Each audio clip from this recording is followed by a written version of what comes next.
Hello प्यारे बच्चों, आप सभी लोगों का आपके YouTube channel Dilip biology olympiad पर एक बार फिर से स्वागत है। आज के इस वीडियो में हम लोग चर्चा करेंगे क्लास 10th जीव विज्ञान, जिस चैप्टर का नाम है कंट्रोल एंड कोऑर्डिनेशन, यानी कि नियंत्रण एवं समन्वय। तो बच्चे, आप लोग के लिए ये वीडियो बहुत ही महत्वपूर्ण होने वाला है, क्योंकि क्लास 10th का जो ये चैप्टर है नियंत्रण एवं समन्वय, ये एग्जाम की दृष्टि से बहुत ही महत्वपूर्ण है, क्योंकि बच्चे इस चैप्टर से हर साल एग्जाम में प्रश्न आते हैं। ठीक है। और बच्चे, आप लोगों से रिक्वेस्ट है, जो छात्र छात्राएं हमारे चैनल पर अभी नए होंगे वो हमारे चैनल को सब्सक्राइब जरूर कर लेंगे, ताकि जो भी वीडियो हम अपने चैनल पर अपलोड करें वो आप लोग के पास तक पहुंच जाया करें। ठीक है। तो चलिए बच्चे, हम लोग वीडियो को शुरू करते हैं और जानते हैं इस चैप्टर में हमको क्या क्या चीजें पढ़ने हैं। ठीक है। सबसे पहले जानेंगे हम लोग इस चैप्टर का इंट्रोडक्शन, परिचय, कि हम लोग को इसमें क्या क्या पढ़ने हैं। ठीक है। तो देखिए बच्चे, सबसे पहले अगर हम लोग देखें, चैप्टर का नाम क्या है? नियंत्रण एवं समन्वय, यानी कि कंट्रोल एंड कोऑर्डिनेशन। देखिए बच्चे, हमारे बॉडी में, हमारी जो पूरी बॉडी होती है, हमारे पूरे बॉडी को कंट्रोल कौन करता है, उसका समन्वय कौन करता है, हम लोग जो है इसी के बारे में समझेंगे। ठीक है। आप लोग थोड़ा सोचिए कि हमारे पूरे बॉडी में ये जो सारी प्रक्रियाएं होती हैं, जो हम लोग लिखते हैं, पढ़ते हैं, बोलते हैं, इधर उधर घूमते हैं, ठीक है, कुछ सोचते हैं, मतलब कि कुछ भी काम जो हम लोग करते हैं, ये सभी काम को कौन करवाता होगा? ठीक है। हमारे दिमाग, मतलब हमारी पूरे बॉडी को कौन कंट्रोल करता होगा? ठीक है, कौन नियंत्रित करता होगा? तो चलिए बच्चे, हम लोग इन्हीं सब के बारे में जानते हैं। ठीक है। देखिए बच्चे, सबसे पहले अगर हम लोग बात करें नियंत्रण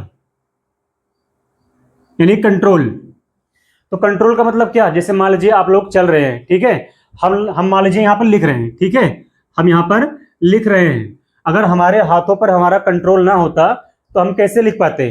ठीक है। हम खड़े हैं, हमारे बॉडी का बैलेंस अगर हम कंट्रोल ना कर पाते तो हम कैसे यहाँ पर खड़े हो पाते? ठीक है। तो बच्चे देखिए, होता ना कंट्रोल, ठीक है, और हमारी बॉडी का जो बैलेंस होता है, कंट्रोल होता है, ये सब हमारा ब्रेन जो है नियंत्रित करता है। ठीक है। लेकिन बच्चे, अगर हम लोग बात करें ना यहाँ पर समन्वय, अगर हम लोग यहाँ पर समन्वय का बात करें यानी कोऑर्डिनेशन का, तो बच्चे देखिए, हमारे बॉडी में जितने भी सभी कार्य होते हैं, ठीक है, चाहे चलना हो, चाहे लिखना हो, कुछ भी हो, जैसे एग्जाम्पल के लिए मान लीजिए हम लोग चल रहे हैं, हम दोनों पैर पर खड़े हैं, ठीक है, तो दोनों पैर पे खड़े होने के लिए हमारे दोनों पैरों को एक साथ काम करना होगा। ठीक है। और बच्चे, हमारे दोनों पैर को एक साथ काम करने के लिए जो सिग्नल भेजता है हमारा ब्रेन, ठीक है, इसी को क्या बोलते हैं? समन्वय बोलते हैं। ठीक है बच्चे, कहने का मतलब हमारे बॉडी के अंदर जितने सभी कार्य होते हैं, सभी अंगों के द्वारा, उनको जो है सम्मिलित रूप से जो कार्य करवाना होता है, एक साथ, मतलब एक साथ से उनको जो है सम्मिलित रूप से जो काम करवाना होता है बच्चे, एक साथ मिलकर के, इसी को बोलते हैं ना समन्वय। ठीक है। उम्मीद है कि आप लोग को समझ में आया होगा नियंत्रण और समन्वय क्या होता है। ठीक है। अब देखिए बच्चे, अगर हम लोग बात करें कि ये जो नियंत्रण और समन्वय हो रहा है, आखिरकार इसको कौन कौन चला रहा है हमारे बॉडी के अंदर, कैसे ये काम हो रहा है? ठीक है। तो देखिए बच्चे, हम लोग पहले इसका इंट्रोडक्शन देखते हैं। हमारे बॉडी में सबसे ऊपर है हमारा ब्रेन, ठीक है, उसके बाद क्या है? हमारा है स्पाइनल कॉर्ड, ब्रेन और स्पाइनल कॉर्ड। ठीक है। यही बच्चे दो मेन चीजें हैं, ब्रेन है और स्पाइनल कॉर्ड है। ठीक है। और इसी स्पाइनल कॉर्ड से बहुत सारे नसें निकले होते हैं, ठीक है, और न्यूरॉन्स होते हैं। यही न्यूरॉन्स हो गए, जिसको बोलते हैं नर्वस सिस्टम। अभी हम लोग ना इसके बारे में आगे चर्चा करेंगे। ठीक है। फिलहाल पहले जान लेते हैं कि मेन चीज क्या है, क्या हमको पढ़ने हैं। नर्वस सिस्टम के बारे में पढ़ेंगे हम लोग अभी। ठीक है। कुछ पढ़ेंगे क्रियाओं के बारे में, हमारे बॉडी में जो क्रियाएं होती हैं, ठीक है, हम लोग पढ़ेंगे अनुक्रिया क्या होता है, अनुक्रिया या प्रतिवर्ती क्रिया पढ़ेंगे, प्रतिवर्ती क्रिया ये क्या होता है। ठीक है। हम लोग पढ़ेंगे उद्दीपन के बारे में, उद्दीपन क्या होता है। ठीक है। यही सब टॉपिक्स हम लोग को आगे पढ़ने हैं। ठीक है। कुछ हार्मोन्स के बारे में पढ़ेंगे, प्लांट हार्मोन्स, मतलब और एनिमल हार्मोन, सभी के बारे में जो है इस चैप्टर में जो है हम लोग को पढ़ना है। ठीक है। फिलहाल हम लोग पहले शुरुआत करते हैं किससे? नियंत्रण एवं समन्वय से। ठीक है बच्चे, तो उम्मीद है कि आप लोग को नियंत्रण और समन्वय का मतलब समझ में आया होगा। ठीक है, और बच्चे नियंत्रण और समन्वय हमारे बॉडी में जो स्थापित करता है, ये कौन करता है? हमारा ब्रेन और स्पाइनल कार्ड। ठीक है, तो चलिए बच्चे हम लोग ब्रेन और स्पाइनल कार्ड को बाद में पढ़ते हैं। इससे पहले कुछ हमारे इस चैप्टर से संबंधित कुछ शब्दावलियां हैं। ठीक है, कुछ शब्द हैं जिनको जानना बहुत ही जरूरी है। ठीक है, जो कि बच्चे अभी इस चैप्टर में हम लोग को आगे देखने को मिलेंगे। ठीक है, तो देखिए बच्चे आप लोग को नियंत्रण और समन्वय समझ में आ चुका है। ठीक है, अब हम लोग बात कर लेते हैं कुछ क्रियाओं की। कुछ क्रियाएं, ठीक है, हमारे बॉडी में जो क्रियाएं होती हैं मुख्यतः 3 प्रकार से। कौन कौन सा? एक होता है ऐच्छिक क्रिया, एक होता है ऐच्छिक क्रिया, ठीक है, और दूसरा होता है अनैच्छिक, ऐच्छिक, अनैच्छिक, और एक होता है प्रतिवर्ती क्रिया। प्रतिवर्ती क्रिया, ठीक है। क्रियाएं भी हमारे पूरे बॉडी को जो है कंट्रोल करती हैं। तो बच्चे यही क्रियाएं हमारे बॉडी में होती हैं, ऐच्छिक क्रिया, अनैच्छिक क्रिया और प्रतिवर्ती क्रिया। ठीक है, अब देखो बच्चे ये ऐच्छिक क्रिया क्या होता है? ऐच्छिक क्रिया का मतलब क्या होता है? ऐसी क्रियाएं जो हमारे इच्छा अनुसार होती हैं। ठीक है, जो हमारे कंट्रोल में हो, जो हमारे नियंत्रण में हो। ठीक है, जैसे मान लीजिए हम आप लोग को पढ़ा रहे हैं ना, हम यहाँ पर लिख रहे हैं। ठीक है, तो ये जो क्रिया हम कर रहे हैं लिखने का, हम जो बोल रहे हैं, जो बोलने की क्रिया हम कर रहे हैं, ठीक है, ये बच्चे क्या है? ऐच्छिक क्रिया है, हमारी इच्छा अनुसार हो रहा है। ठीक है, बोलना हो गया, लिखना हो गया, पढ़ना हो गया, घूमना टहलना हो गया, ठीक है, गाना गाना हो गया, जो भी मतलब आप लोग जान के कर सको, जिसपे आपका नियंत्रण हो। ठीक है बच्चे, वो क्या होता है? वो होता है ऐच्छिक क्रिया। ठीक है, अगर हम लोग बात करें ना अनैच्छिक क्रिया यानी कि इनवॉलेंटरी एक्शन का, इनवॉलेंटरी एक्शन, इसको बच्चे बोलते हैं ना वॉलेंटरी एक्शन, इसको बोलते हैं ना इनवॉलेंटरी एक्शन, इनवॉलेंटरी एक्शन। ठीक है, अब बच्चे देखो अनैच्छिक क्रिया क्या होता है? अनैच्छिक क्रिया ऐसी क्रिया होती है ना जिसपे हमारा क्या हो? नियंत्रण ना हो, जिसपे हमारा नियंत्रण ना हो। हमारे बॉडी में ऐसे कुछ काम होते हैं ना, ऐसी कुछ प्रक्रियाएं होती हैं जिन पर हमारा कोई नियंत्रण, कोई कंट्रोल नहीं होता है। ठीक है, वो होता है तो अपने आप होता रहता है। ठीक है, स्वतः होता है। अब जैसे क्या होगा, हम लोग बात करें बच्चे हृदय का धड़कना, ठीक है, या हृदय की धड़कन, श्वसन भी कह सकते हैं, श्वसन। देखिए बच्चे श्वसन जो हम लोग सांस लेते हैं ना, इस पे हमारा कोई कंट्रोल नहीं है। हम लोग श्वसन मतलब जो श्वसन की प्रक्रिया होती है हमारे बॉडी के अंदर, हमारे सेल्स के अंदर, ये अपने आप होता रहता है। ठीक है, हमारे बॉडी में जो हमारा हार्ट है, जो हार्ट बीट, जो हृदय का धड़कन है, ये हमेशा धड़कता रहता है। यह मतलब हमारे कंट्रोल में नहीं है बच्चे, कि हम लोग चाहें तो अपने हृदय की धड़कन को रोक सकते हैं, जब चाहें तब छोड़ सकते हैं, ऐसा नहीं है। ठीक है, और क्या हो सकता है? पाचन भी हो सकता है। ठीक है, जो परिवहन होता है ना, जो ब्लड का सर्कुलेशन होता है हमारे बॉडी के अंदर, ये सब बच्चे हमारे कंट्रोल में नहीं है। ठीक है, ब्लिंकिंग ऑफ आई, जो पलक झपकता है ना, ये भी हमारे कंट्रोल में नहीं है। छींक आना, स्नीजिंग, ये भी हमारे कंट्रोल में नहीं है। तो ये सब जो प्रक्रियाएं हमने बताया भी ना, ये सब होती है ना अनैच्छिक क्रियाएं। ठीक है, तो बच्चे ये सब कुछ क्रियाएं जो हमने बताया भी आप लोग को ना, ये सब थोड़ा ध्यान से देखिएगा आप लोग। अगर बच्चे हम लोग बात करें ना तीसरा प्रतिवर्ती क्रिया की, जिसको बोलते हैं ना रिफ्लेक्स एक्शन, इसको क्या बोलेंगे? रिफ्लेक्स एक्शन बोलते हैं, प्रतिवर्ती क्रिया। अब रिफ्लेक्स एक्शन क्या होता है? मान लीजिए इसको, रिफ्लेक्स एक्शन को जानने के लिए बच्चे एक शब्द और जान लीजिए, जिसको हम लोग बोलते हैं ना उद्दीपन, उद्दीपन या स्टिमुलस, स्टिमुलस या उद्दीपन। देखिए बच्चे ना इस चैप्टर में ना ये जो स्टिमुलस यानी उद्दीपन है और जो प्रतिवर्ती क्रिया है, ये दोनों ना बहुत हाईलाइट प्रश्न होते हैं। ठीक है, बार बार ये क्वेश्चन रिपीट होता है, उद्दीपन क्या होता है और प्रतिवर्ती क्रिया क्या होता है।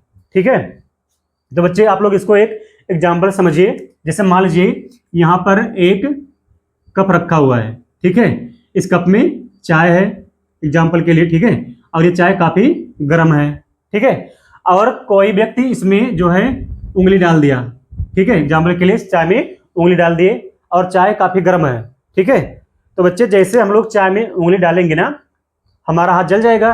तुरंत क्या होगा, हम लोग उंगली को फटाक से हटा लेंगे। ठीक है, तो बच्चे हम लोग उंगली क्यों हटाए, क्योंकि हमारा उंगली यहाँ पे जल गया ना, गर्म लगा और हम लोग उंगली को हटा लिए। ठीक है, तो बच्चे ये जो गर्मी जो हम लोग जल गए, ठीक है, ये क्या है, उद्दीपन है। और जलने की वजह से जो उंगली हम लोग यहाँ से हटा लिए बच्चे, इस कप में से उंगली हटा लेना, उंगली हटाना क्या कहलाता है बच्चे, प्रतिवर्ती क्रिया। ठीक है, यानी रिफ्लेक्स एक्शन कहलाता है। ठीक है, और एग्जांपल ले सकते हैं हम लोग, जैसे मान लीजिए कोई बिल्ली है। ठीक है, एग्जांपल के लिए कोई बिल्ली है और उसके सामने से कोई चूहा जा रहा है, तो चूहा बच्चे हो गया स्टिमुलस, उद्दीपन हो गया बिल्ली के लिए। ठीक है, अब उस चूहे को देख करके बिल्ली उस पर झपट्टा मारेगी तेजी से ना, तो बिल्ली जो झपट्टा मारेगी बच्चे, ये हो गया प्रतिवर्ती क्रिया। ठीक है, और चूहा क्या हो गया, उद्दीपन हो गया। ठीक है, और एग्जांपल देख लीजिए, जैसे मान लीजिए, देखो बच्चे उद्दीपन का मतलब होता है ना हमारे वातावरण, सिंपल से बात करेंगे, वातावरण से प्राप्त सूचना, सबसे सरल भाषा में कह सकते हैं, वातावरण से प्राप्त सूचनाएं।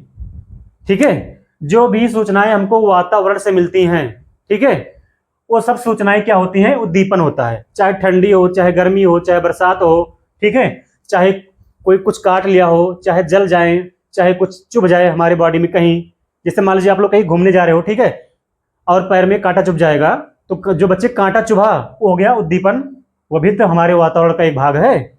और उद्दीपन, कांटा चुभ गया, ठीक है, और आप लोग तुरंत मतलब आप लोग वहां से तुरंत जो है पैर हटा लिए। ठीक है, तो पैर का हटाना क्या हो गया बच्चे, प्रतिवर्ती क्रिया हो गया। ठीक है, परिभाषा कैसे लिखोगे प्रतिवर्ती क्रिया का, हमारे वातावरण के प्रति की गई अनुक्रिया को ही, वातावरण के प्रति की गई अनुक्रिया, वातावरण के प्रति की गई अनुक्रिया ही क्या कहलाती है, प्रतिवर्ती क्रिया कहलाती है। ठीक है, जैसे मान लीजिए हमने बताया ना अभी कि हमारे वातावरण में जितनी सारी सूचनाएं हमको मिलती हैं, ठीक है, उन्हीं सूचनाओं के प्रति जो है हम लोग जो तुरंत एक्शन लेते हैं, ठीक है, उसी को क्या बोलेंगे हम लोग, प्रतिवर्ती क्रिया कहते हैं। ठीक है बच्चे, एग्जाम्पल के साथ आप लोग समझ गए, मतलब कि जो भी सूचनाएं हमको मिलेंगी हमारे बॉडी के अंदर, ठीक है, वो होगा उद्दीपन, और उस सूचना के प्रति हम लोग जो एक्शन लेंगे, ठीक है, वो क्या होता है बच्चे, होगा प्रतिवर्ती क्रिया होगा। ठीक है, एक एग्जांपल और लेते हैं, मान लीजिए, जैसे मान लीजिए आपको ना कोई एक तमाचा खींच के मार दिया, ठीक है, वो जो आपको एक तमाचा खींच के मारा आपके गाल पे, ठीक है, वो आपको उद्दीपन मिला, स्टिमुलस। अब आपका रिएक्शन क्या होगा, आपकी अनुक्रिया क्या होगी, आप भी उसको दोबारा खींच के मारोगे कि रहने दोगे, क्या करोगे, तो आप जो है उसके प्रति जो एक्शन लोगे ना बच्चे, वो क्या होगा, प्रतिवर्ती क्रिया होगा, यानी रिफ्लेक्स एक्शन होगा। ठीक है, तो बच्चे उम्मीद है कि आप लोग को ये दोनों शब्द अब समझ में आ गए होंगे। ठीक है, लेकिन बच्चे अगर अब बात आती है कि ये जो वातावरण से हमको सूचनाएं प्राप्त होती है, ये जो स्टिमुलस हमको मिलता है, ये आखिरकार कैसे मिलता होगा। ठीक है, तो बच्चे हमारे बॉडी में वातावरण से जो सूचनाएं मिलती हैं, स्टिमुलस, ठीक है, ये सूचनाओं को प्राप्त करने के लिए हमारे बॉडी में होते हैं ना रिसेप्टर। ठीक है, क्या होते हैं, रिसेप्टर, या कह देंगे हम लोग संवेदी अंग, संवेदी अंग होते हैं। ठीक है, हमारे बॉडी में क्या होते हैं, संवेदी अंग, जिनको क्या बोलते हैं, सेंसरी ऑर्गन। सबको पता है ना मतलब संवेदी अंग क्या होते हैं, सेंसरी ऑर्गन। हमारे बॉडी में बच्चे 5 संवेदी अंग होते हैं, कौन कौन से, देखिए, आंख, कान, आंख, कान, नाक, जीभ और त्वचा। ठीक है, यही बच्चे 5 संवेदी अंग हैं। ठीक है, यही 5 संवेदी अंग हैं, 1 2 3 4 5। देखिए बच्चे, जो आंख है, मतलब कि यही जो 5 संवेदी अंग हैं, ठीक है, इन्हीं संवेदी अंगों से हम लोग क्या करते हैं, स्टिमुलस को जो है यानी उद्दीपन को क्या करते हैं, ग्रहण करते हैं, कुछ भी चीज हो। अब जैसे एग्जांपल के लिए मान लीजिए ये जो आंख है, आंख, आई, आंख से आप लोग किस प्रकार के उद्दीपन को ग्रहण करोगे। जैसे मान लीजिए आंख काम क्या होता है बच्चे, देखना तो होता है। जो कोई दृश्य आप लोग देखते हो, आप लोग जो वीडियो देख रहे हो हमारा वीडियो, ये आप लोग कौन से सेंसरी ऑर्गन से देख रहे हो? अरे भाई आंख से तो देख रहे हो, अपने आई से। तो बच्चे आंखों का काम क्या होता है? देखना होता है, ठीक है। अब देखना भी एक उद्दीपन है। जैसे मान लीजिए आप लोग कहीं घूमने जा रहे हो और आपने अचानक सांप देख लिया, ठीक है, तो डर जाएंगे ना, वहां से तुरंत भाग लेंगे। तो बच्चे वो हो गया एक उद्दीपन, सांप को देखना एक उद्दीपन हो गया, और वहां से भाग जाना क्या हो जाएगा? प्रतिवर्ती क्रिया। तो कहीं ना कहीं बच्चे हमारे वातावरण से आंख भी जो है सूचना को क्या करता है? एक्सेप्ट करता है, यानी ग्रहण करता है, ठीक है। दूसरा क्या है? कान है, ईयर। कान से हम लोग किस प्रकार की सूचना को ग्रहण करते हैं? तो साउंड को, आवाज को, ध्वनि को, ठीक है। जैसे मान लीजिए कि आप लोग को कोई डरा रहा है, कोई गाना सुना रहा है, हम जो बोल रहे हैं आप लोग अपने कानों से ही तो उसको सुन रहे हो, कि आंख से सुनोगे? कानों से सुन रहे होंगे, ठीक है। तो बच्चे कान भी जो है वातावरण से कुछ सूचनाओं को ग्रहण करता है, उद्दीपन को ग्रहण करने में सहायता करता है, ठीक है। ये जो है आवाज को सुनने में सहायता करता है। अब बात करेंगे नोज, नाक। इसका काम क्या होगा? नाक जो होता है बच्चे सूंघने में, जो मतलब स्मेल होता है ना, स्मेल करने में सहायता करता है। जैसे कुछ खुशबूदार चीज आपके सामने रखा हुआ है, महक रहा है, तो आप लोग सूंघते हैं उसको ना, अच्छा लगता है। कहीं गार्डन में घूमने चले गए, ठीक है, कोई अच्छा परफ्यूम मारा हुआ है, वो महक रहा है सुंदर सा, बढ़िया सा, ठीक है। तो वो जो खुशबू आप लोग सूंघते हो वो बच्चे हमारे नाक के द्वारा तो होता है। खुशबू जो फ्रेग्रेंस होता है, ये नाक के द्वारा जो कह लीजिए एक प्रकार से जो फ्रेग्रेंस होता है, ये भी एक उद्दीपन है। इससे कुछ बढ़िया फ्रेग्रेंस आप लोग, आपका फेवरेट जैसे मान लीजिए आपका कोई फेवरेट फ्रेग्रेंस हो, महक, खुशबू, परफ्यूम, तो सूंघते हो आप लोग ना, तो बच्चे सूंघना भी जो है प्रतिवर्ती क्रिया हो जाएगा, और जो फ्रेग्रेंस है वो हो जाएगा उद्दीपन, ठीक है। तो कहीं ना कहीं बच्चे नाक भी जो है वातावरण से सूचना को ग्रहण करता है, ठीक है। जीभ का तो पता ही होगा, स्वाद, स्वाद चखने में, ठीक है।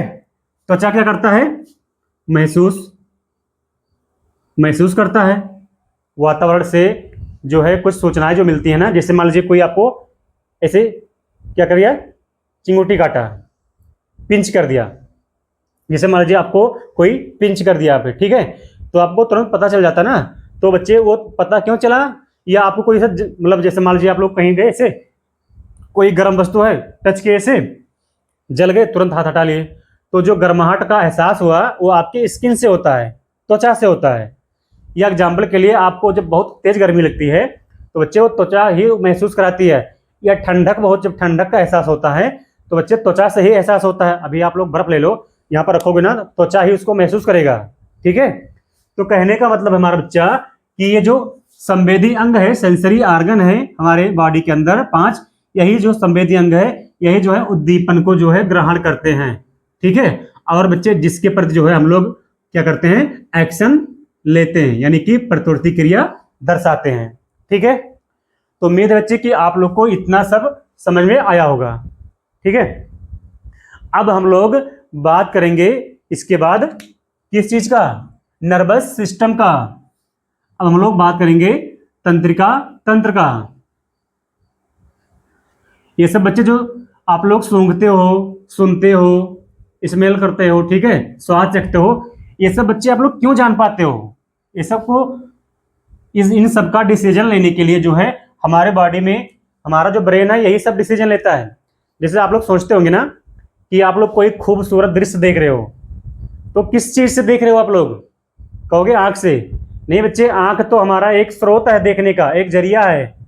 एक्चुअली में आप लोग जो देख रहे हो ना, ये व्हाइट बोर्ड, व्हाइट रंग का दिख रहा है, व्हाइट मतलब व्हाइट बोर्ड सफेद रंग का। तो बच्चे आप लोग ये कैसे डिसाइड कर पा रहे हो कि व्हाइट बोर्ड ही है? ये आपकी आंखें नहीं बता रही हैं। आपकी आंखें समझ लीजिए ना एक प्रकार से एक रास्ता है इसको देखने का, हमको देखने का। ये डिसीजन आपका ब्रेन लेता है, आपका दिमाग, मस्तिष्क, ठीक है, थिंकिंग वही करता है। आप लोग कानों से सुनते हो कोई भी आवाज, कोई भी जंतु का आवाज, तुरंत जान जाते हो ना कि यही एनिमल की आवाज है ये, या यही आपके कोई आसपास पड़ोस का कोई आवाज सुनते हो ना, तो पता चलता है ना कि यही आवाज है। लेकिन बच्चे जो साउंड की पहचान होती है ना, वो हमारे कान नहीं करते हैं। हमारा कान तो एक रास्ता है साउंड को मतलब रिसीव करने का, ठीक है। वो बच्चे साउंड की जो ध्वनि मतलब जो ध्वनि होती है, इसकी पहचान हमारा ब्रेन करता है। जीभ जो स्वाद लेता है बच्चे, स्वाद में जो स्वाद कलिकाएं होती हैं, इसमें बच्चे रिसेप्टर होते हैं, ठीक है, और जो हमारे ब्रेन से कनेक्टेड होते हैं। हमारा ब्रेन ये दर्शाता है कि जो है ये स्वाद कैसा है, कड़वा है, खट्टा है, कैसा है, ठीक है, तीखा है, क्या है, ठीक है। तो कहने का मतलब बच्चे सब कुछ जो है नियंत्रित करता है हमारा ब्रेन, मस्तिष्क, ठीक है। लेकिन हमको ठंडी की एहसास, गर्मी की एहसास, कुछ गड़ जाए हमारे हाथों में, कहीं जल जाए, तुरंत हमको पता चलता है। आखिरकार हमारे बॉडी में कौन सी चीज है जिससे हमको तुरंत पता चल जाता है कि हमको कोई टच किया है, हम जल गए, हमारे यहाँ उंगली में दर्द हो रहा है, इन सब का पता कैसे चलता है? तो आइए इनके बारे में जानते हैं। देखिए बच्चे, अगर हम लोग बात करें न्यूरॉन के बारे में, न्यूरॉन न्यूरॉन तो न्यूरॉन बच्चे हमारे बॉडी में एक ऐसे जाल की तरह संरचना होता है जो कि पूरे बॉडी में फैला होता है, ठीक है, हमारे पूरे बॉडी में फैला होता है, हर एक पार्ट में, हर एक उंगली में, हर जगह फैला होता है। और बच्चे न्यूरॉन ही वह चीज होता है जो सूचनाओं को रिसीव करता है, मतलब जो स्टिमुलस मिलता है बाहर से, वातावरण से, उन सूचनाओं को रिसीव करने के लिए जो हमारे बॉडी में जो सिस्टम है, तंत्र का, उसमें से जो मेन भाग है बच्चे, वो क्या है? यही न्यूरॉन है, ठीक है। तो अगर बच्चे हम लोग थोड़ा स्ट्रक्चर के साथ देखें न्यूरॉन का, फटाफट बना लेते हैं इसका हम लोग संरचना न्यूरॉन का।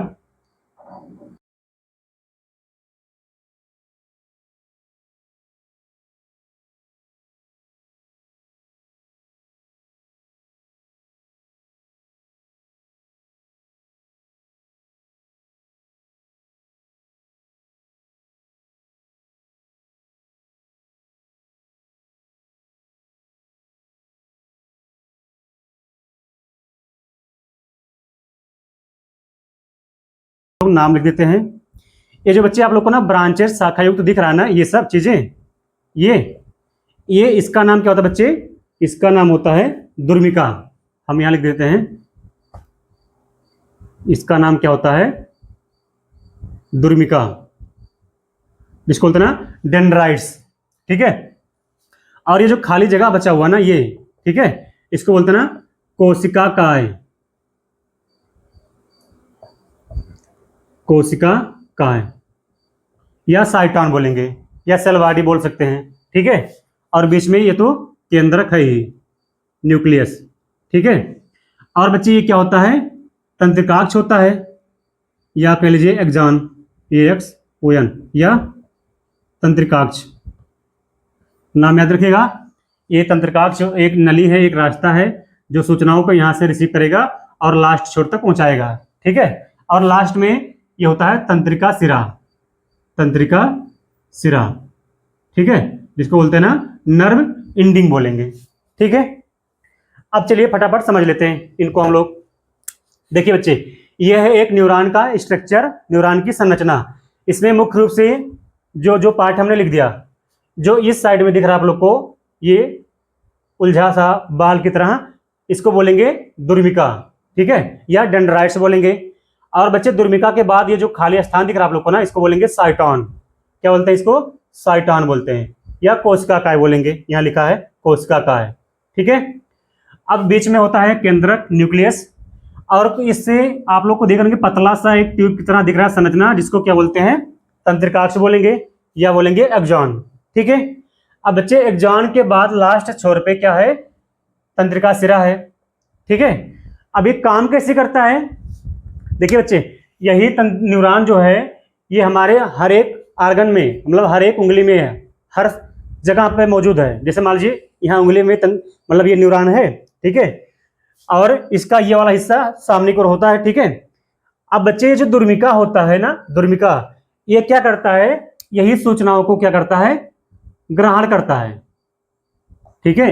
इस संरचना में जो दुर्मिका है, इसका मुख्य कार्य क्या होता है बच्चे? सूचना को ग्रहण करना होता है, रिसीव करना होता है, ठीक है, उद्दीपन को रिसीव करना होता है। अब सूचना को रिसीव करेगा दुर्मिका, फिर सेल बॉडी में प्रोसेसिंग होगा, यहाँ केंद्रक होता है जो कंट्रोल करता है इसको, ठीक है। फिर बच्चे ये जो सूचना को ग्रहण किया था ना, ये बच्चे इलेक्ट्रिक इंपल्स के रूप में होता है, ठीक है, विद्युत आवेग के रूप में। सूचना को किस रूप में ग्रहण किया जाता है? याद रखिएगा, विद्युत आवेग के रूप में, ठीक है, विद्युत आवेग के रूप में सूचना को ग्रहण किया जाता है, इलेक्ट्रिक इंपल्स के रूप में, ठीक है। फिर जो है इसको यहाँ पे सेंड कर दिया जाता है तंत्रिकाक्ष के थ्रू तंत्रिका शिरा के पास। ठीक है, अब बच्चे देखिए यहाँ पे थोड़ा समझिए, आप लोग ध्यान दीजिएगा। जब एक न्यूरॉन यहाँ पे खत्म होता है, तंत्रिका शिरा लास्ट एंड है, फिर बच्चे इसी के जैसा एक न्यूरॉन और शुरू होता है। ठीक है, इसी के जैसे एक न्यूरॉन और शुरू होता है। यहाँ पे मान लीजिए एक न्यूरॉन ये हो गया। ठीक है, अब देखो बच्चे यहाँ बीच में गैप होता है, एक न्यूरॉन ये हो गया, इसी के जैसे एक न्यूरॉन ये हो गया, तो दो न्यूरॉन के बीच में बच्चे यहाँ पे होता है गैप। ठीक है, खाली स्थान होता है। इस खाली स्थान को क्या बोलते हैं? इनको बोलते हैं बच्चे सिनेप्स। इनको बोलते हैं सिनेप्स। याद रखिएगा, बहुत ही इंपॉर्टेंट लाइन है ये कि दो न्यूरॉन्स के बीच में जो गैप होता है, ठीक है, उस गैप का या खाली स्थान का नाम क्या होता है? उसका नाम होता है मतलब सिनेप्स होता है। ठीक है, उसका नाम क्या होता है? सिनेप्स होता है। The gap between two neurons is known as synapse. ठीक है, अब देखो बच्चे ये सिनेप्स जो खाली स्थान है इसको बोल दिए सिनेप्स। ठीक है, ऐसे बच्चे कई न्यूरॉन, हजारों न्यूरॉन होंगे, ऐसे सबके बीच में जो खाली स्थान होगा उसको सिनेप्स बोलेंगे। ठीक है, अब ट्विस्ट यहाँ पर आएगा, समझने की बात यहाँ पर है कि यहाँ पे बच्चे जो सूचना ग्रहण किया गया था दुर्मिका के द्वारा, ठीक है, अब ये विद्युत आवेग के रूप में ग्रहण किया गया था। सूचना जो ग्रहण किया गया था विद्युत आवेग के रूप में। ठीक है, अब बच्चे यही सूचना जो विद्युत आवेग के रूप में ग्रहण किया गया था, ठीक है, ये सूचना जब यहाँ पहुंचेगा तंत्रिका शिरा लास्ट छोर पे, एंड पे जहां गैप है, यहाँ तो गैप है, तो ये सूचना इसको कैसे देगा? तो बच्चे जो विद्युत आवेग के रूप में सूचना यहाँ निकला मतलब ग्रहण किया गया था, वही सूचना बच्चे यहाँ पर रसायन के रूप में बदल जाएगा। रसायन, ठीक है, केमिकल के रूप में चेंज रहता है। ठीक है, विद्युत रसायन जो विद्युत आवेग था ना बच्चे, अब वो सूचना हो गया रसायन के रूप में। ठीक है, अब बच्चे उस रसायन का नाम क्या होता है? उसका नाम होता है न्यूरो ट्रांसमीटर। इस रसायन का नाम याद रखिएगा, न्यूरो ट्रांसमीटर। यानी कि जो सूचना यहाँ विद्युत आवेग के रूप में ग्रहण किया गया था, जब वही सूचना इस गैप में निकलता है तंत्रिका शिरा के लास्ट में, वही विद्युत आवेग वाला, उस वही सूचना बच्चे किस में बदल जाता है? और रसायन के रूप में। उसका नाम क्या है? Neuro transmitter. अब क्या होता है बच्चे, यही न्यूरो ट्रांसमीटर नामक जो रसायन निकला इसके तंत्रिका शिरा से लास्ट छोर से, इसी रसायन को फिर से बच्चे ये जो दूसरा न्यूरॉन शुरू हो रहा है ये रिसीव कर लेगा।